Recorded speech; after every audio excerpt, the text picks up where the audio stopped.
All right, so my name is Daniel Hasse. I am happy to be back at Shock Trauma. So I'm an emergency physician who came here to do a year of surgical critical care, then went to do medical critical care. So I have covered almost all the fields except if there's an anesthesiologist in the room. That's the only specialty that I haven't worked directly with over the last few years. So I was asked to talk about right ventricular function, and so it's a complex talk to talk about in 20 minutes, but I think that we can get what you guys need and are able to assess at the bedside and get kind of the answers to the things that you need. So the objectives today, we're going to briefly review right ventricular anatomy and physiology as it relates to bedside echo, keeping in mind that RV anatomy is a little bit more complex than left ventricular anatomy.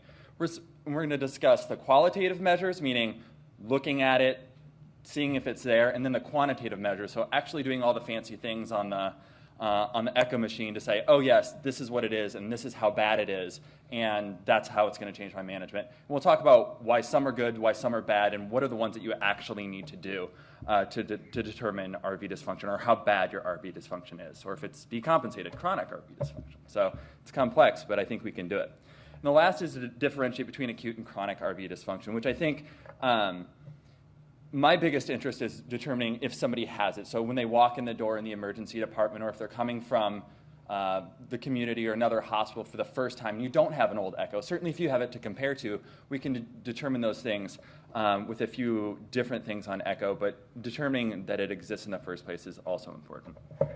So these are some terms that you may have heard.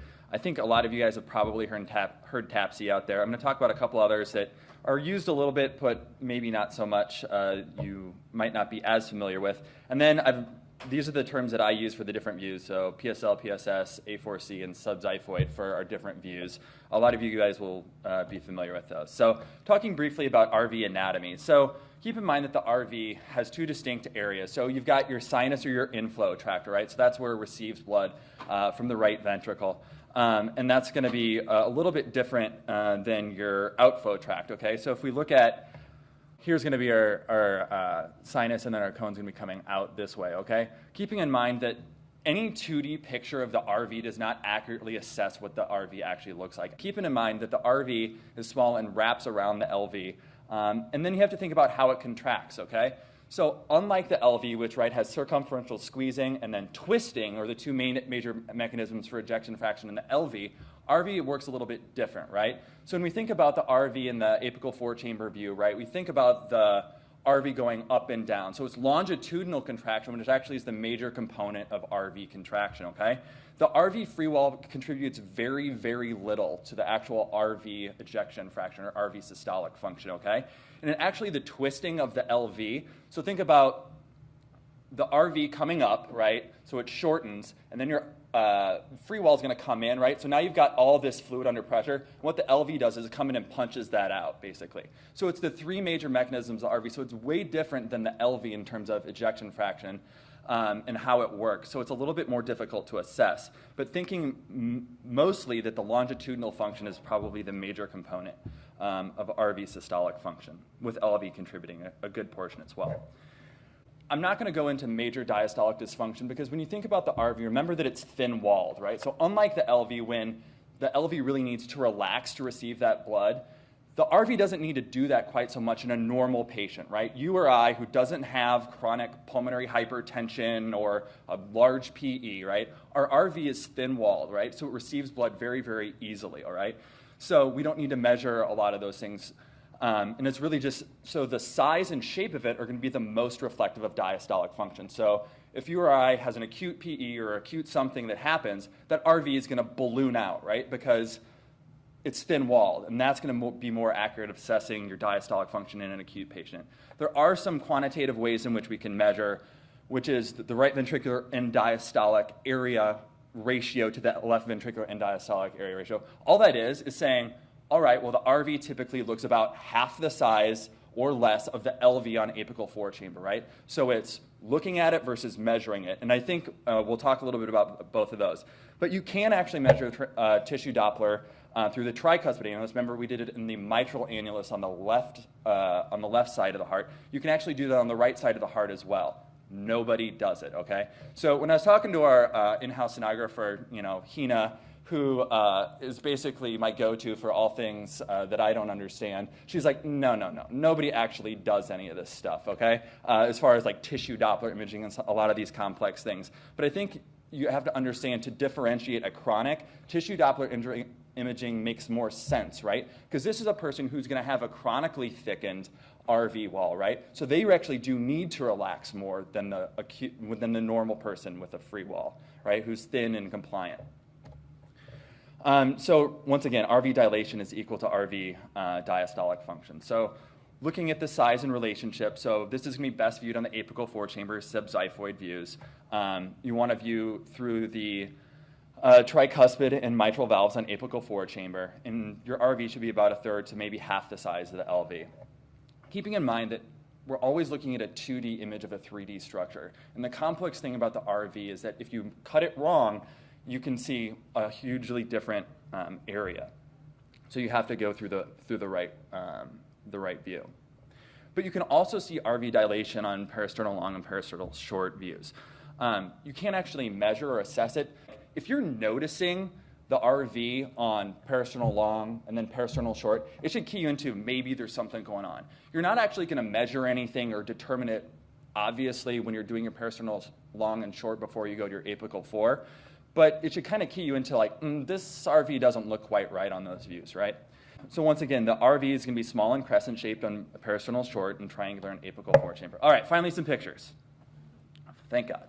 This is your apical four-chamber view, which is a really nice image here, okay? So we've got a normal side up over here, right? So this is kind of our more triangular shape versus here where you can see the free wall is really bowed out, right? It's much more circular when it comes out there, okay? So just to kind of look at both of those in still images, but then also to look at them and kind of just note the size and shape. Don't pay attention to the function right now. We'll talk about that in just a minute, all right? So, and just looking at the two of those. So look at the shape, how it stays triangular on the left, and then more kind of bulbous, I guess, on the right. So RV size shape on parasternal short. So once again, look at it small and crescent shaped, much smaller than the LV. And then on the right side of your screen, you see that the RV is huge, right? It's much more round. We lose that kind of crescent shaped, way bigger than the left side, which is clearly not right. These are pretty obvious pictures. I think a lot of you guys would pick this stuff up. So once again, just paying attention to the size and the shape of everything that's going on. We'll talk a little bit about function in just a second. So here's looking at parasternal long axis, okay? So note small RV up here, huge RV up here. It's going to key you into later stuff going on, all right? And we'll just kind of look at those again real quick. So looking at function. So you can see actually on the right side that the RV seems to be contracting okay. It's just very, very large. And once again, if you kind of notice the RV as you're going to do your parasternal long and short, you should really look to kind of quantify that or objectively say, yes, they definitely have right ventricular enlargement on your apical four chamber.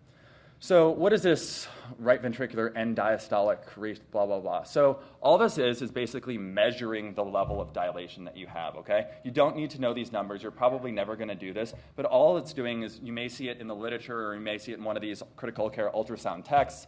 But all it is saying, all right, I'm going to measure the area in end diastole, and I'm going to put them in a ratio together. And all that's saying is, oh, look, about half the size of the left ventricle is what the right ventricle should be, right? 0.3 to 0.6 is normal. Well, that's exactly what we said on just visual assessment. And that's probably just as good as taking the time to find end diastole, trace this out. Oh, wait, I got to erase and go back and do it again. All right. We can do tissue Doppler imaging. You get the same E' and A' that you had on the left side of the heart. That's all I'm going to say about it. Maybe a little bit more useful in chronic right ventricular dysfunction. So at the end of the day, what do you need to take away from that 5 minutes? What's the thing that's going to really help us evaluate? It's really just going to be the subjective assessment, right? It's looking at it, comparing the two sizes, looking at the shape in all four and saying, oh yeah, that's not right. And that's probably going to be more suggestive of diastolic dysfunction. Keeping in mind, we're talking about really diastolic dysfunction and kind of acute RV dysfunction, not chronic, which for some of you medical intensivists may be not exactly what you're looking for, but acute is what we're talking about there.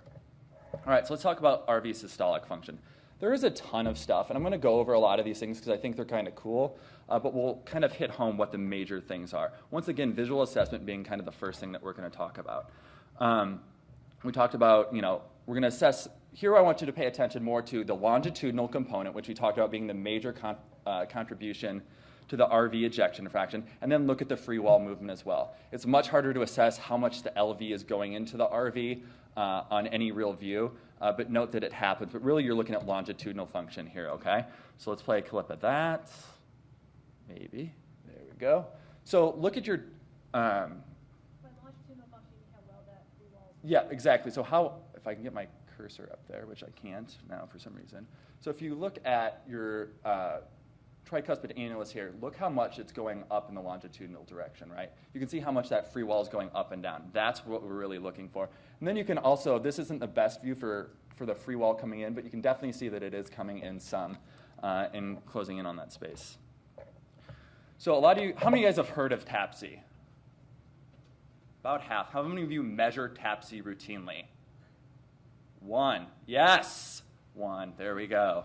So maybe I'll teach you something today. Okay, so what this is, it's just quantifying how much that tricuspid annulus is moving, okay? So it's quantifying the longitudinal movement of that tricuspid annulus in the apical four-chamber view. All you're going to do is place the M-mode cursor through the tricuspid annulus in the apical four-chamber view. I think all of you guys should be capable, or will be capable if you rotate with us, of getting an apical four-chamber. Now all you have to do is put a cursor through the tricuspid annulus. This is not difficult to do. So this is why I want to make it simple for you guys, and this is really what works. That is, okay, it should be 1.6, not 1.5. But these are the TAPSE values that are most commonly quoted in the literature, okay? And the reason that I bring these up, and I think these are ones worth knowing, is because these are the ones that routinely come up. TAPSE is the most kind of well-validated thing that we talk about when we talk about using the same language. For RV systolic dysfunction, TAPSE is kind of the go-to, okay? So 1.6 and 1.0, okay? So let's show some pictures of that. So here's our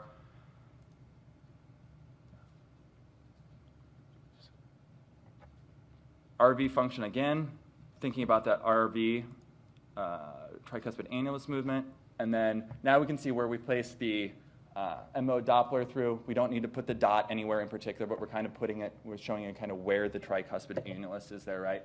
Remember, it's the tissue just lateral to the tricuspid valve that's going up. Oh, I can almost get it. There we go. Going up and down there, okay? And so what you do is you put that through, press M-mode, and then you get something that looks like that. This isn't too complex. You guys use M-mode when you assess IVC function or IVC size and collapsibility, so you can do this. What we're going to see here is the tricuspid annulus, and that's going up and down. So remember, this axis is time, and this is the distance. So we can see that going up and down through there. So this distance, then, is what you're going to measure, and that's 2.4 centimeters. So all you have to do is put a couple lines across, measure it on your machine, and then it gives you how well your RV is moving. All right, we'll show you another example here.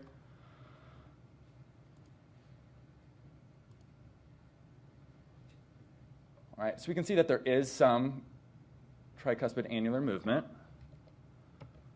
This is what it looks like on M-mode. So put our lines there, so measuring the top of the tricuspid annulus to the top on the other side. We can see that's about 1.3 centimeters, all right? So moderate dysfunction.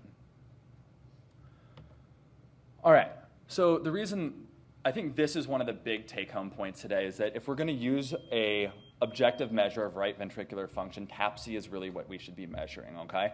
It can't tell me acute versus chronic. All it can tell me is how well the right ventricle is working, okay? It's easy to do, I think, relatively speaking, to a lot of the things that we do and show on echo.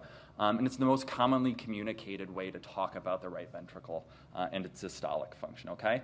And actually, it's been shown to be prognostic, okay? So people who have a TAPSE of less than 1.6 in acute PE have an independent predictor for death, okay? So this is a way to kind of talk about these things, and it's actually been shown to probably affect care in a lot of ways.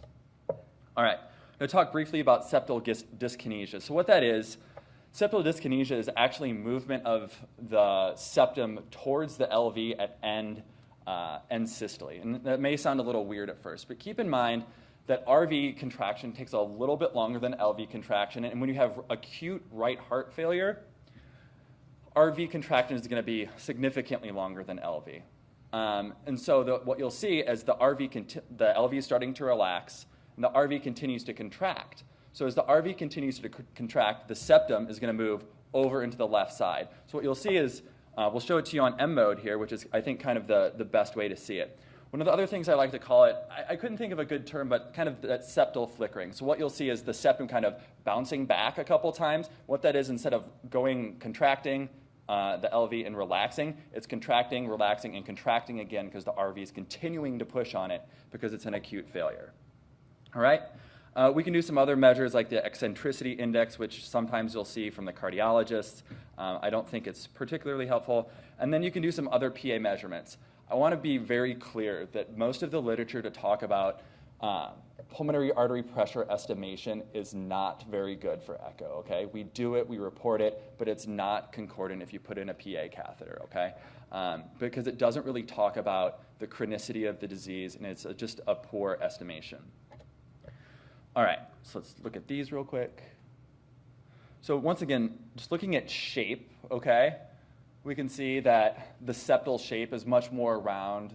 The LV is rounder there. And then we see the septum is flattened with kind of a more like almost half moon shape of the LV on the left-hand side, right-hand side rather. So what you're going to measure, if you were to measure this, you would measure it in these dimensions. So D1 bisects the papillary muscles, and then D2 is perpendicular or orthogonal to it, okay? And you're going to measure this in end systole, okay? So it's circular, the LV. Probably don't have a lot of septal dyskinesia or septal flattening, okay? But here we can say, oh yeah, D1 is a lot shorter than D2. So if D2 is greater than D1, then we know that we have septal flattening. You don't need to measure this, right? All you need to do is like take a look at it, all right? Why waste your time? You're at the bedside, you have to take care of patients. Just take a look at it, okay? But that's all that's measuring. So if you see these numbers, it's just like, oh, I want an ultrasound nerd out and measure some stuff, right? And I am an ultrasound nerd, not as big as Dr. Murthy, but close. So I think that's what you need to know about septal flattening right here, right? Okay? Once again, doesn't differentiate between acute and chronic RV failure, but just tells you that you have failure. Okay. The dyskinesia part, this is a pretty good tip. You see how it almost like flickers back a little bit there versus on the right-hand side where it kind of goes nice and smooth the whole way? What we can see here, this is, I think, probably the best one. Do you see how the septum kind of goes back and forth, almost like reverberates back? Kind of, you can see it more closer to the apex. It's really, that is a kind of a weird thing to see, right? And what that is this right here, okay? So what you're seeing here is the septum, right? And so it's coming down and contracting. And you're seeing that little bit right here as we start to relax from the RV. And that's normal. Like I talked about, the RV contracts just a little bit longer than the LV, right? So you're going to see that a little bit. But overall, if you take the shape, it's nice and round. Here we see it's coming down, contracting, and then you see this big mark right here. That's the LV septum coming into the LV here. You can see it on this side as well. So you're contracting, and then you get this big RV contraction into the LV. And that means that you have septal dyskinesia or that you have RV dysfunction there, okay? You can see it in other views as well. So this is the parasternal long. You can measure it, see that kind of nice, smooth thing. You get a little bit from the RV there, but here this is nice and acute, right? You can see that sharp wave right there saying, oh yeah, that RV is continuing to contract because it's in failure, all right? So one of the other things that you can do to measure RV systolic function is actually tissue Doppler as well over here. And instead of measuring how well the tricuspid annulus is relaxing, you're actually going to measure how fast it's moving upward, right? So how fast it's moving in that longitudinal direction. So not only how far is it going, but how fast is it going, okay? And so what this is called your S prime. I think it probably stands for systolic, right? And that's this velocity, right? So it's the velocity that it's moving in the upward direction, okay? Don't worry about numbers, no one actually measures it. All right, so right ventricular fractional area change, another thing that basically says we're going to measure some areas that may or may not be accurate And what you're going to do is you're going to trace the RV endocardium in diastole and systole, and then this correlates to a certain systolic dysfunction. You may see it in the literature out there, probably not the most useful, because it really doesn't differentiate between mild, moderate, severe, which TAPSE does a little bit better, I think. Here I did one example of, oh yeah, he has a good right ventricular fractional area change, plus there's too many letters in it, and I can't say it in a cool word, so therefore it will fall out of vogue. RV systolic function, these are the things that we talked about. I think I talked about all of them, and I'm almost going to be on time. What are the things that we actually I want you to take out of this? So 3 out of the 4 things that I want you to take home are its visual assessment, but you actually need to take the time to look at it and not just say, oh, it looks a little funny. Get the right cut so that you can actually assess the RV versus the LV, okay? But measure TAPSE, okay? Because this is probably the best measure that we have for RV function, and I think it really helps confirm your diagnosis. I know that kind of when I started this stuff, I was like, there's no way I'm ever going to do echo. It is way too complex. Like, I'm never going to get a feel for what this stuff feels like. So if you guys are kind of at that phase, you're like, I'm kind of comfortable, I can get my views, TAPSE can kind of help you cinch that, hey, my right ventricle isn't working, and I have a TAPSE to prove it. Look at that. So I think that's really, really helpful. All right.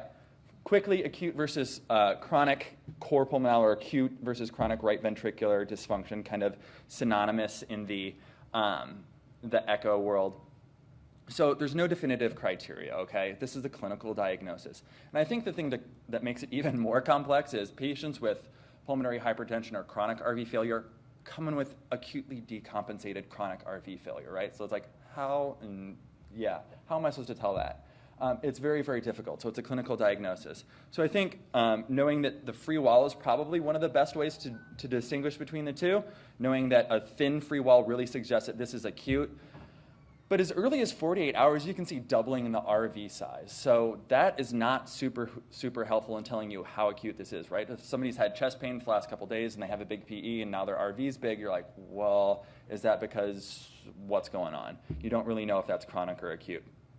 Reversibility of function, certainly that's not helpful when you're looking at a point of care ultrasound in time. And then McConnell sign may be a little bit more helpful as well. So apical sparing suggests that you're going to have, it's more acute than chronic as well. So we'll show a couple examples of those. So this is a patient who probably some of you know who's here, that has pretty bad RV dysfunction. You can see when you compare the RV, which is at the top, to the LV, which is at the bottom. This is a subxiphoid view, right? That's just as thick almost as the left. Remember, the RV is a lot more trabeculated, so you're actually not measuring all that muscle in the middle and just the free wall there. But that's enlarged, okay? And that's probably at least 6 millimeters there, so it's pretty large. So McConnell sign. So once again, McConnell sign is going to be RV dysfunction with apical sparing. You guys can kind of see how that apex up here is contracting still, right? You guys see that? A couple head nods. You're almost done. Okay, so you can see it up there. But you see how the tricuspid annulus really isn't moving? You can certainly see the septal going, right? And there's no RV free wall here, but you can see that. So this is probably acute McConnell sign. The emergency medicine literature loves this one. And then here's another example. There we go. So once again, not quite as good of an image, but you can kind of see right here where the apex is still contracting, and then that thing isn't moving at all, right? So visual assessment of right ventricular dysfunction is reliable. And I think the thing to keep in mind is that it's only reliable if you guys assess it on a regular basis, right? So you really just need to take the 30 seconds in apical four chamber, because that's where most of all this stuff happens, right? To say, hey, I'm looking at my RV, it looks okay, and not to take it for granted. Note what normal is, but you have to get out the echo probe and put it on the patient. TAPSE is the best quantitative measure. It's easy, it's reliable, it's reproducible, it's prognostic. It is the best measure for RV function. And then most other quantitative measures aren't used. I tried not to focus on those, but just know that they're out there. And then it's pretty darn difficult to distinguish acute versus chronic RV failure in ICU patients. Clinically, on echo, RV dysfunction, pulmonary hypertension patients are difficult in general. If you guys have questions, let me know. That is all I have for you.